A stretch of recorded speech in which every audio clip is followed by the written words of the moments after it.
Marcus Wright had spent 15 years listening to children describe the worst moments of their lives. As a trauma therapist specializing in child abuse cases, he'd learned to recognize the signs, the flinching, the nightmares, the carefully constructed lies that protected their abusers. He'd saved dozens of kids, testified in countless trials, and built a career on the wreckage of broken childhoods. He never imagined he'd miss the signs in his own home. Tyler was 7 years old, with his father's dark hair and his mother's green eyes. He'd always been a happy kid, the kind who'd rather be outside catching frogs than inside playing video games. But over the past month, something had changed. The transformation was subtle at first. Tyler stopped asking to go to the park. He picked at his dinner. He started wetting the bed again, something he hadn't done since he was 4. The worst part was the crying. Every single morning when Marcus grabbed his keys, Tyler would wrap his small arms around his father's legs and sob. "Please don't go, Daddy. Please stay home." "Buddy, I have to work," Marcus would say, kneeling down to Tyler's level. "But I'll be back before dinner. I promise." "They hurt me when you're not here." Tyler's voice would crack, his face red and streaked with tears. Andrea, Marcus's wife of 8 years, would peel Tyler away with practiced efficiency. "He's just being dramatic," she'd say, her tone clipped. "You're spoiling him, Marcus. He needs to learn you can't stay home forever." Marcus wanted to believe her. Andrea had been an elementary school teacher before Tyler was born, and she understood children. She was patient, organized, the kind of mother who made Pinterest-worthy birthday parties and never forgot to pack healthy lunches. If she said Tyler was being dramatic, maybe he was. But Marcus knew better. He worked with traumatized children. He understood behavior changes. The bruise appeared on a Tuesday. Marcus came home early, around 4 in the afternoon, and found Tyler sitting in the living room watching cartoons. Andrea was in the kitchen with her mother, Gail Anderson, and her brother, Guy Anderson. The three of them visited often, too often, in Marcus's opinion. At least 3 times a week, sometimes more. "Hey, champ," Marcus said, sitting down beside Tyler. The boy didn't look at him. "What are we watching?" Tyler shrugged. His right arm was pressed against his side, hidden. "Let me see," Marcus said gently. When he reached for Tyler's arm, the boy flinched, a full-body recoil that made Marcus's stomach drop. He carefully rolled up Tyler's sleeve and felt his blood run cold. A bruise, dark purple and roughly the size of a handprint, wrapped around Tyler's upper arm. The finger marks were distinct. "What happened?" Marcus kept his voice calm, professional. This was what he did. He could handle this. "I fell." Tyler's answer came too quickly, too rehearsed. "You fell, and someone's hand caught you." Tyler's chin trembled.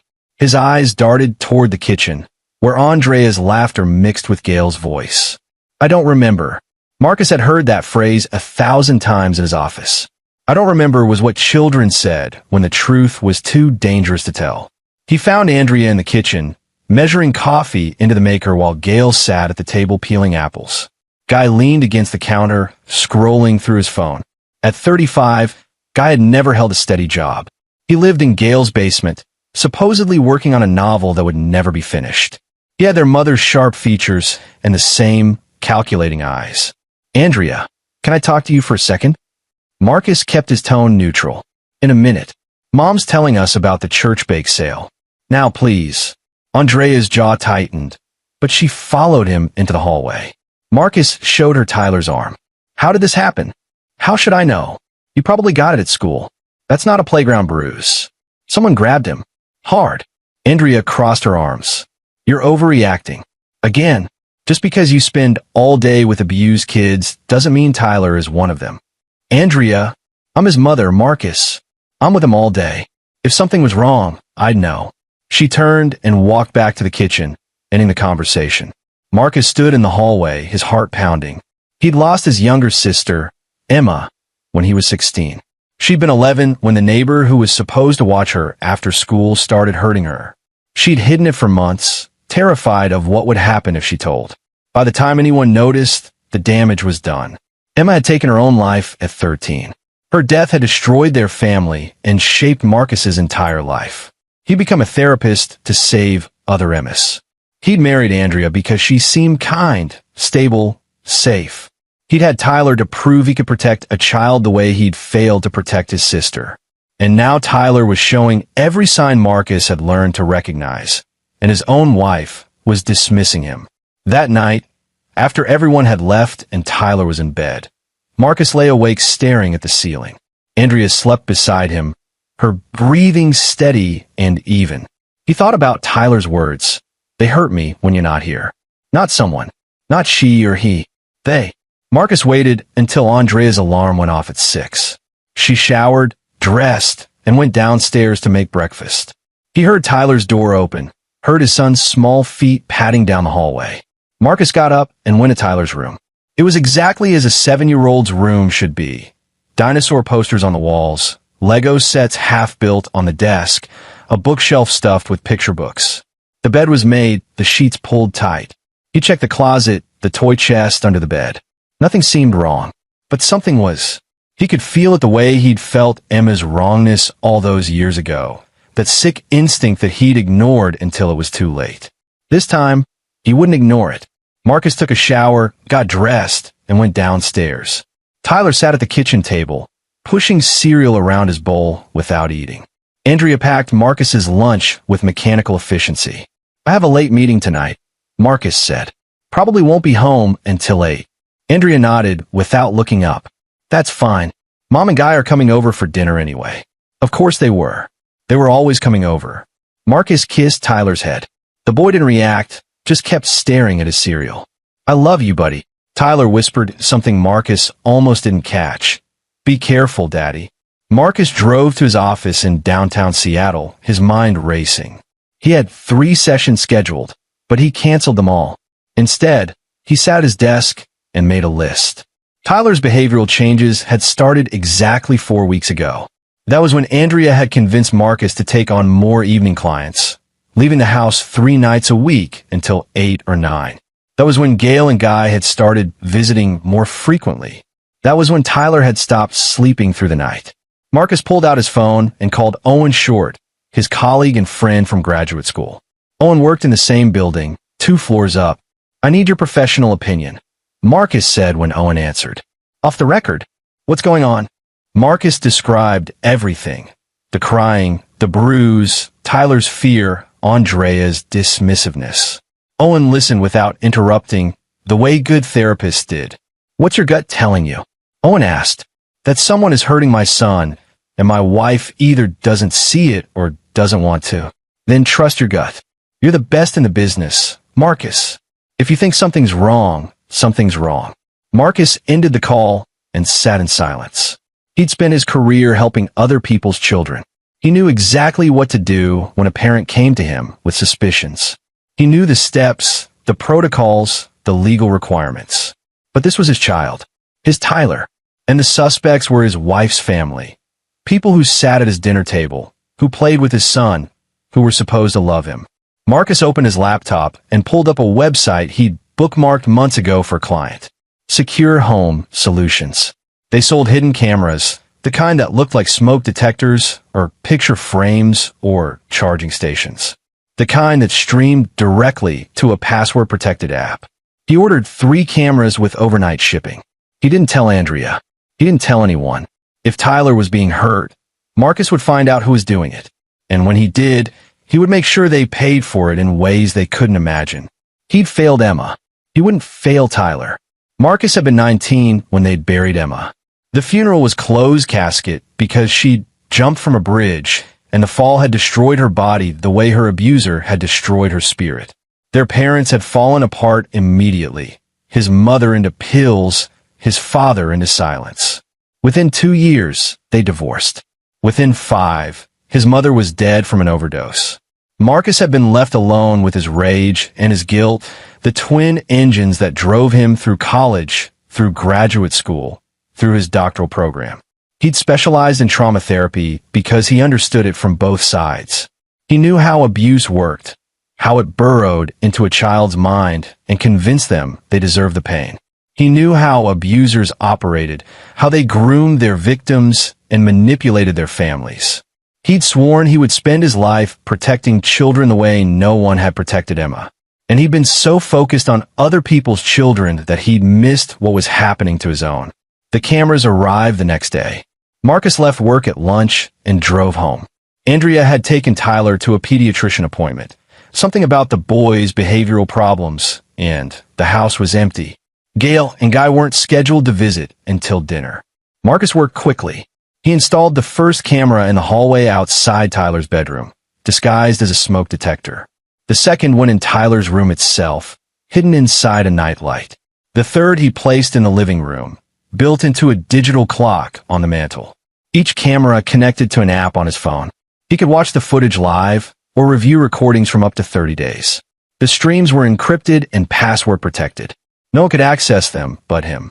When Andrea came home with Tyler, Marcus was sitting on the couch reading case files. "How was the doctor?" "Fine. Dr. Patterson thinks Tyler might have anxiety. She recommended a therapist." Andrea's tone was pointed. She'd been suggesting Tyler see someone for weeks, but Marcus had resisted. Not because Tyler didn't need help, but because Marcus wanted to understand the root cause first. Now he knew better. Tyler didn't need a therapist. He needed protection. "That's a good idea," Marcus said. "I can ask Owen for a recommendation." Andrea looked surprised. "Really? You're not going to argue.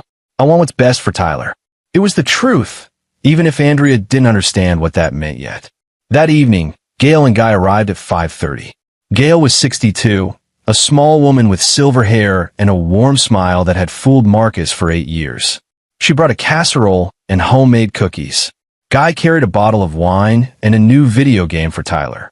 They were the picture of a loving family. Marcus watched them carefully.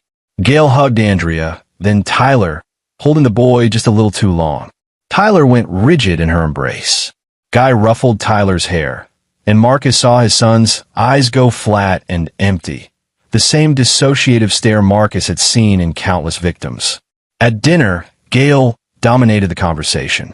She talked about the church bake sale, about the new pastor, about a neighbor's drama. Guy ate in silence, occasionally glancing at Tyler with something that made Marcus's skin crawl. It wasn't quite a smile. It was more like ownership. Andrea played the dutiful daughter, agreeing with everything Gail said, laughing at Guy's rare jokes. She never once looked at Tyler, never noticed how the boy barely touched his food. After dinner, Gail insisted on putting Tyler to bed. "You've had such a long day, Andrea. Let me help." Andrea agreed immediately. Marcus started to protest, but Andrea shot him a warning look. He bit his tongue and watched Gail lead Tyler upstairs, the boy's small hand swallowed in hers. Guy stayed in the living room, scrolling through his phone. "How's work, Marcus?" "Busy. Lots of cases. Must be depressing listening to sob stories all day." Marcus met Guy's eyes. "I help children who've been hurt by people they should have been able to trust. It's the most important work I've ever done." Guy's smile didn't reach his eyes. "Sure, if you say so." Gail came back downstairs 20 minutes later. "He's all tucked in. Such a sweet boy." They left at 9. Andrea cleaned the kitchen while Marcus checked the locks, tested the windows, and pulled up the camera app on his phone. Tyler's room was dark except for the nightlight. The boy was in bed, blankets pulled up to his chin. Marcus watched him for 5 minutes. Tyler didn't move, didn't sleep. He just stared at the ceiling. Marcus's phone buzzed. A text from Owen. "How are you holding up?" "Installing cameras was the right call," Marcus replied. "Now I wait. I'm here if you need anything." Marcus pocketed his phone and went upstairs. Andrea was already in bed, reading a book about mindful parenting. The irony wasn't lost on him. "Tyler seems better tonight," she said without looking up. "He barely ate dinner. He's being picky. Kids go through phases." Marcus changed into pajamas and climbed into bed. He set his phone on the nightstand, volume turned down but not off. The camera app would alert him to any movement in Tyler's room. He pretended to sleep. At 2:17 a.m., his phone vibrated. Marcus opened the app. The hallway camera showed 2 figures moving silently toward Tyler's door. Gail wore a nightgown. Guy wore sweatpants and a t-shirt. They had keys to the house. Andrea had given them keys years ago. Marcus watched them open Tyler's door and slip inside. The room camera showed Tyler sitting up in bed, his eyes wide with terror. "No," the boy whispered. "Please, no." Gail sat on the edge of the bed. "Sure. We talked about this, Tyler. You know what happens when you're loud. Guy closed the door and locked it from the inside. Marcus's vision went red. His hand shook so badly he almost dropped the phone. But he made himself watch. He made himself see what they did. Gail grabbed Tyler's arm, the same arm with the bruise, and twisted. Tyler bit his lip to keep from crying out. "You're a bad boy," Gail hissed. "A worthless, ungrateful boy. Your daddy doesn't really love you. He's gonna leave, just like he leaves every day. And when he's gone, you'll have no one but us." Guy leaned close to Tyler's face. "You want him to leave, don't you? Because you're bad. You make him sad. That's why he works so late, to get away from you." They were destroying him. Not with physical violence, though there was plenty of that. The twisting, the pinching, the way Gail slapped Tyler's face when he started to cry. But the real damage was psychological. They were dismantling the bond between father and son, piece by piece. They were making Tyler believe he was worthless, that Marcus would abandon him, that the abuse was his fault. Marcus had seen this before. This was how abusers worked. They isolated their victims, made them believe no one else would love them, that the abuse was deserved. And Andrea was sleeping 20 feet away. Marcus looked at his wife. She was on her side, facing away from him, breathing deeply. Either she was a sound sleeper, or she trained herself not to hear. He checked the camera app again. Gail and Guy were leaving Tyler's room. The boy curled in a ball on his bed, silent tears streaming down his face. Marcus waited until he heard the front door click shut. Then he got up, grabbed his phone, and went to his home office. He locked the door and opened his laptop. It took him 30 minutes to download every second of footage from all 3 cameras. He backed it up to 3 different cloud services and emailed copies to himself. Then he opened his contacts and made a call. Roger Carson answered on the 3rd ring, his voice rough with sleep. "This better be good, right?" Roger was a detective with the Seattle Police Department, specializing in crimes against children. He and Marcus had worked together on dozens of cases over the years. They weren't exactly friends. Roger was too cynical, too worn down by the job. But they respected each other. "I need your help," Marcus said. "It's Tyler." Roger was quiet for 3 seconds. Then, "Tell me everything." Marcus did. He explained the behavior changes, the bruise, the cameras, what he'd just witnessed. He sent Roger the video files as he talked. When he finished, Roger let out a long breath. "Jesus, Marcus, your wife's family. I need to know if she's complicit or a victim.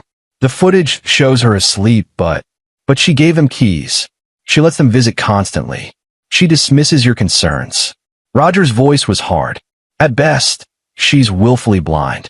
At worst, she's an accomplice. I need to catch them in the act with witnesses. I need evidence that will hold up in court.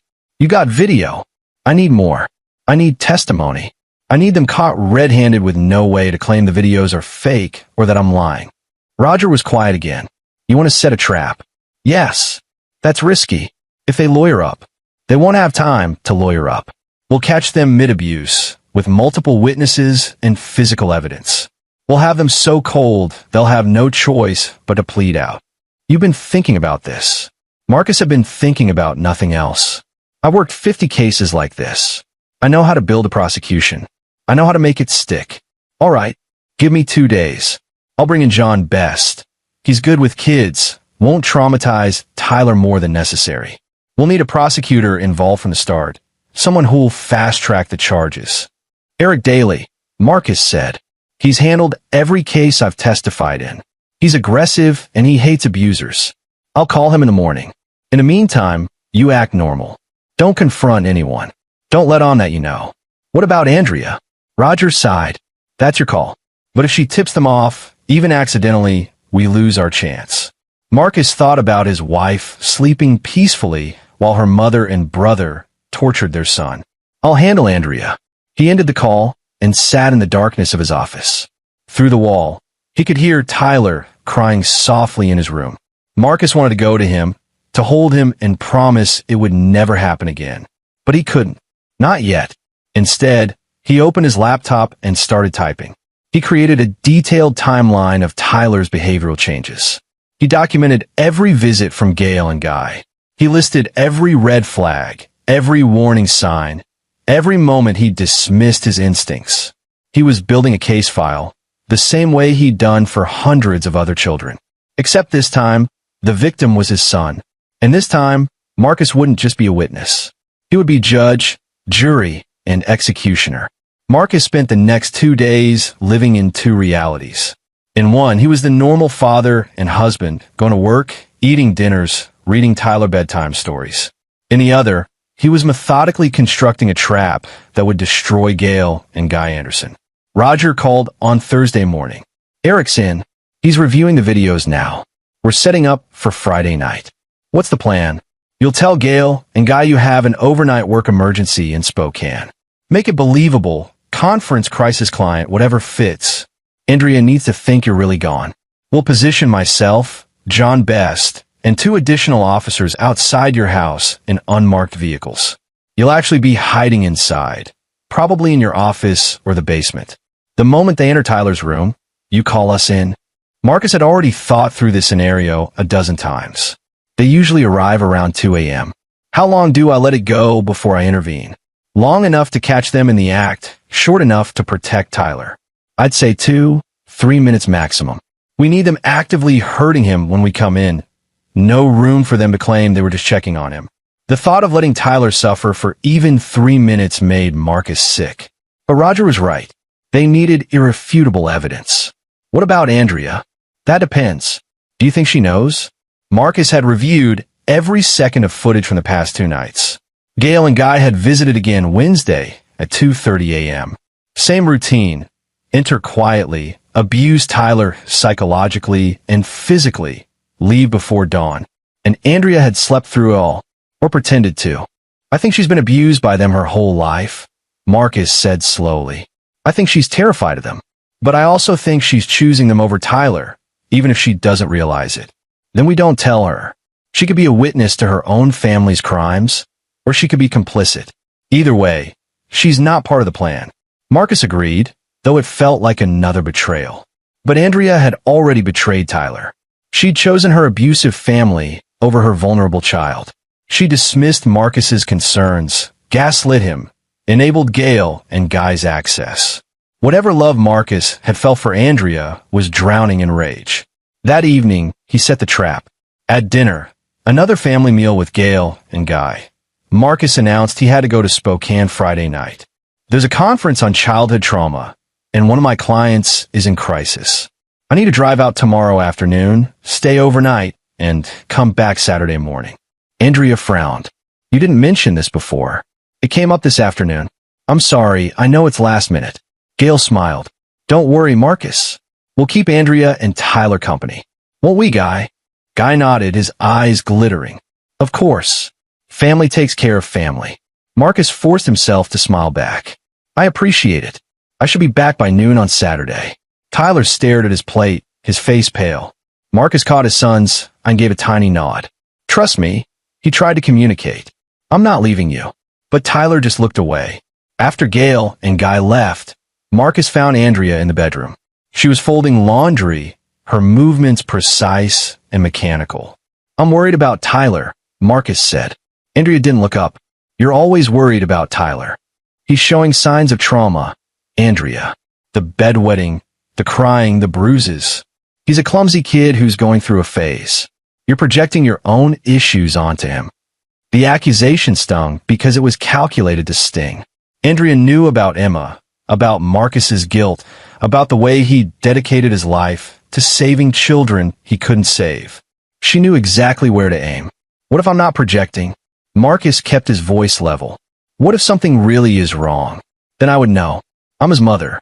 I'm with him all day, every day. If someone was hurting him, I would see it. Would you? Or would you ignore it because seeing it would mean acknowledging that your family isn't perfect? Andrea slammed the laundry basket down. My family loves Tyler. My mother adores him. God would never hurt a child. You're so obsessed with abuse that you see it everywhere, even where it doesn't exist. Marcus wanted to show her the videos. He wanted to grab her shoulders and scream, watch what they do to him. Watch what your precious family does while you sleep. But he couldn't. Not yet. Maybe you're right, he said instead. Maybe I'm projecting. I'll talk to Owen about it. Andrea's expression softened slightly. I think that's a good idea. You've been under a lot of stress. Marcus left the room before he said something he'd regret. He went to Tyler's room and found his son building a Lego spaceship with shaking hands. Hey, buddy. Marcus sat on the floor beside him. Can I help? Tyler handed him a piece without speaking. They built in silence for a few minutes, and then Tyler whispered, Are you really going to Spokane? No, Marcus said quietly.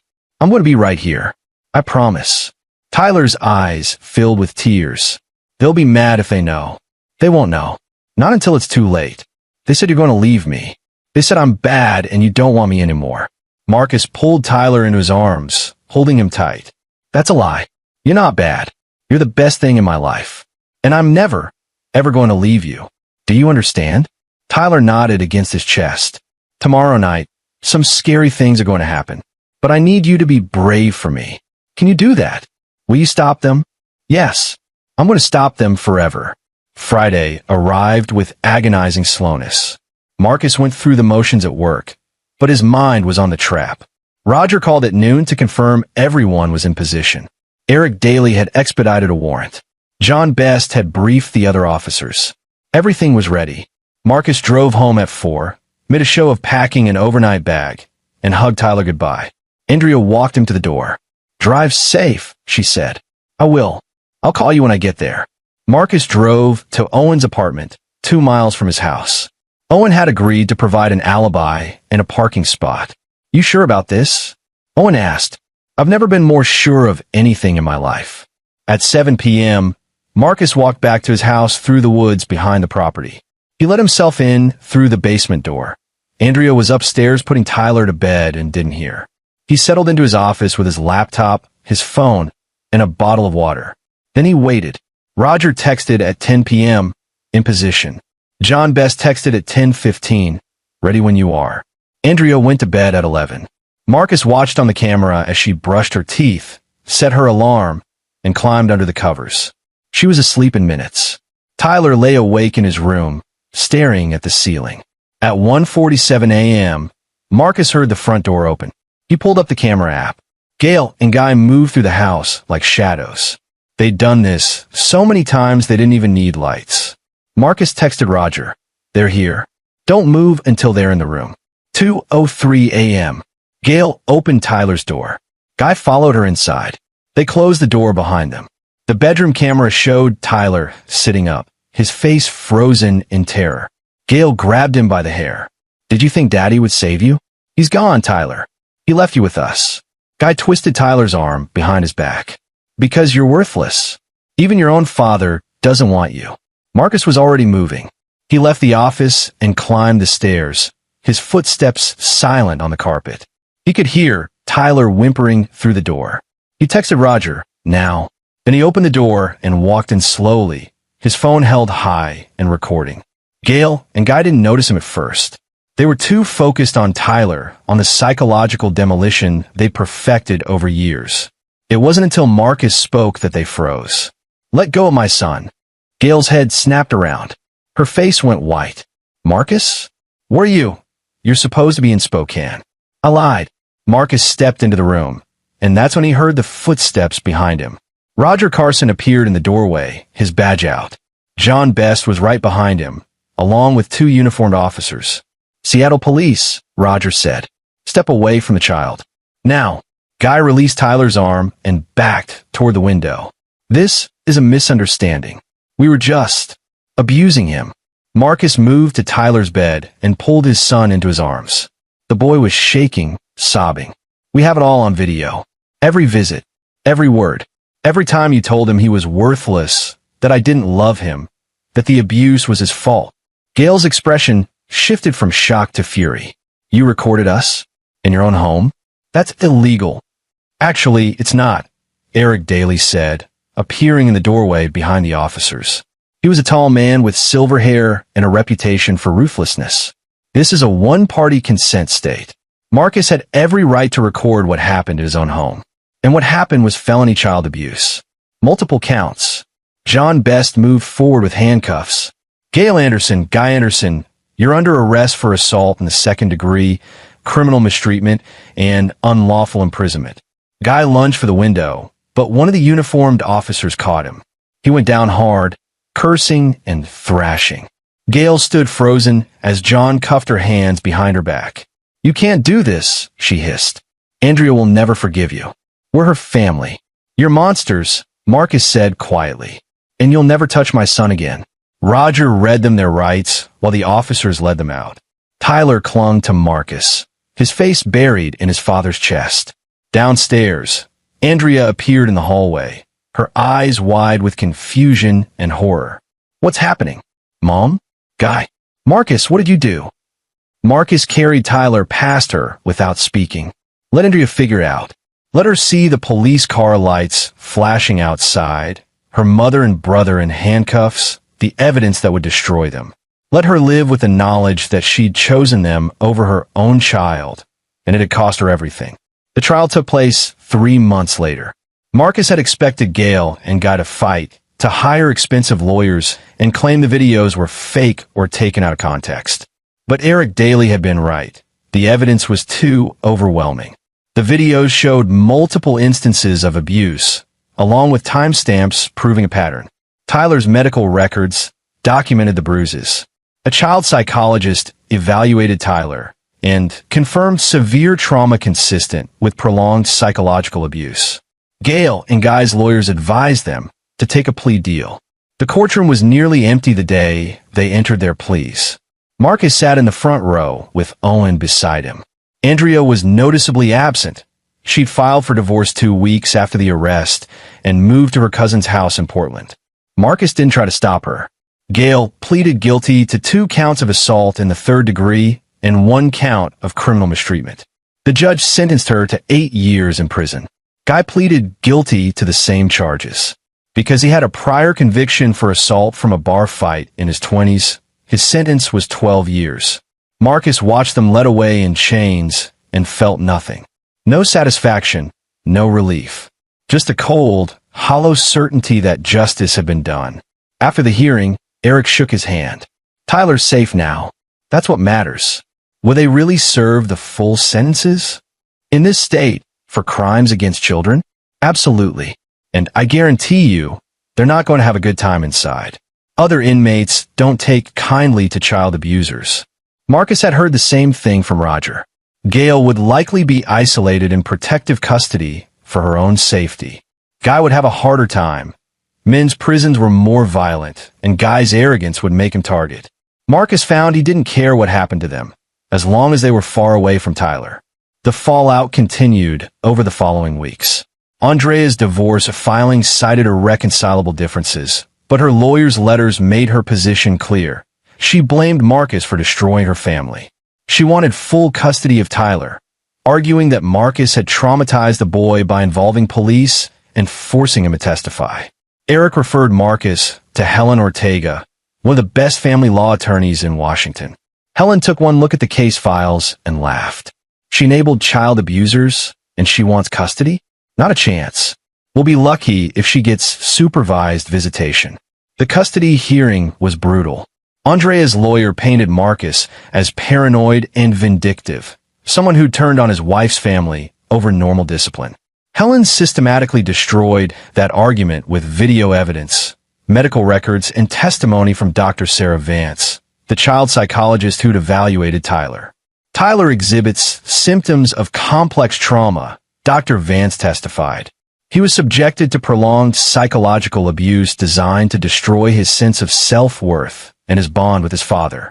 The perpetrators were his grandmother and uncle, with the implicit consent of his mother, who dismissed his father's concerns and maintained the abuser's access to the child.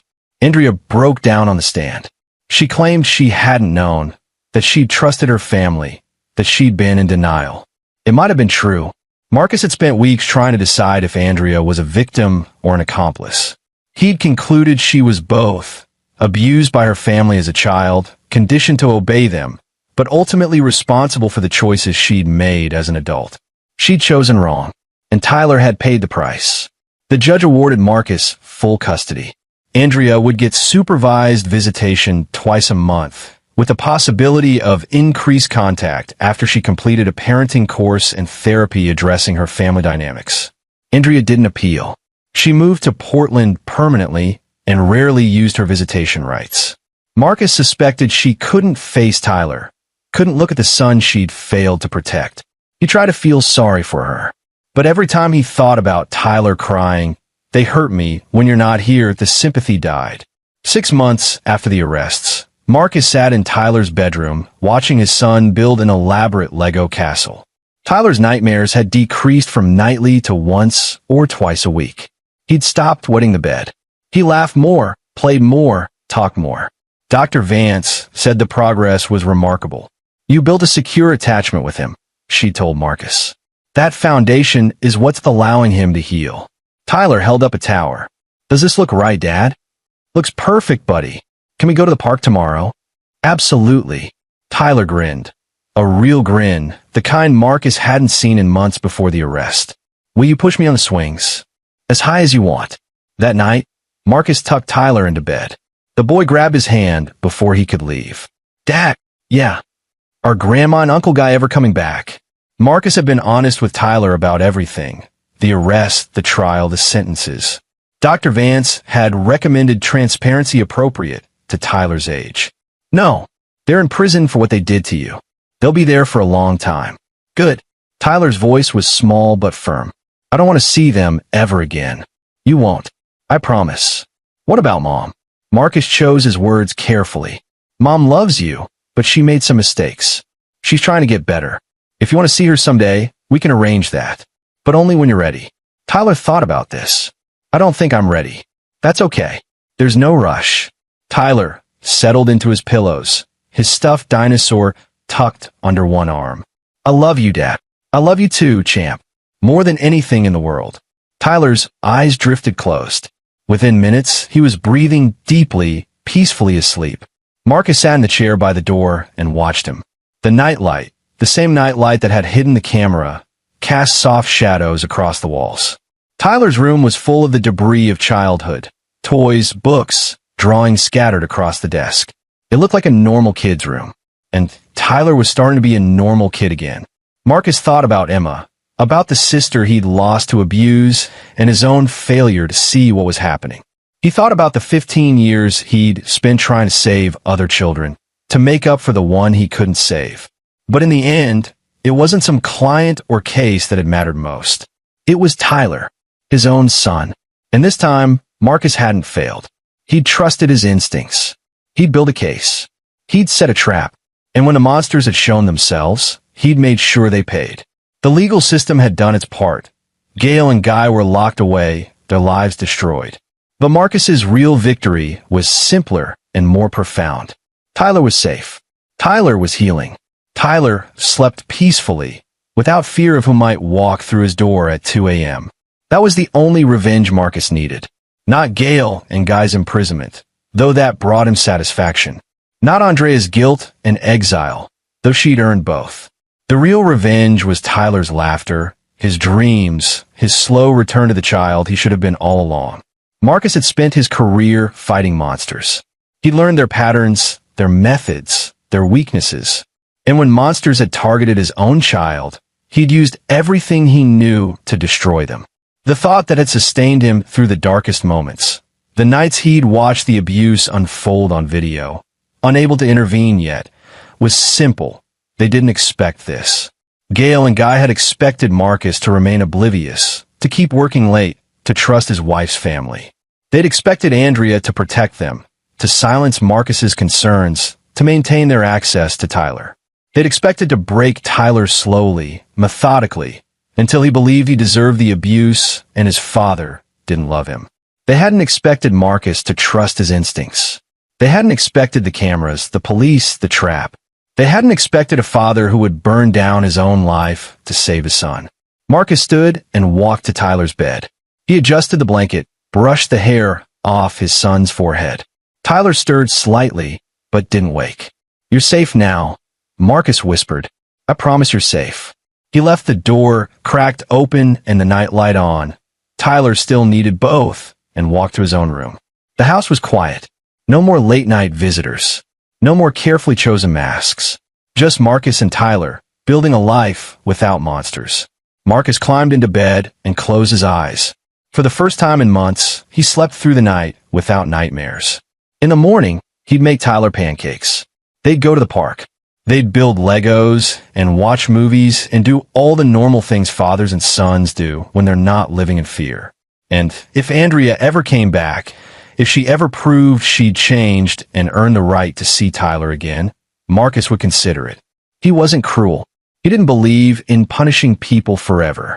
But he would never, ever forget who had failed to protect Tyler when it mattered most. And he would never stop protecting his son from anyone who tried to hurt him. Because that was what fathers did. They recognized the monsters, even when they wore familiar faces. They built cases and set traps, and did whatever it took to keep their children safe. And when the monsters fell, when they were led away in handcuffs, sentenced to years behind bars, left to face the consequences of their cruelty, fathers didn't gloat or celebrate. They simply turned their attention back to the children they'd saved and helped them heal. Marcus had failed Emma, but he'd saved Tyler, and that made all the difference. And there you have it. Another story comes to an end. What did you think? I'd love to hear your thoughts in the comments below. If you enjoy this story, consider joining our community by subscribing. It means the world to us. For more stories like this one, check out the recommended videos on screen, and I'll see you there.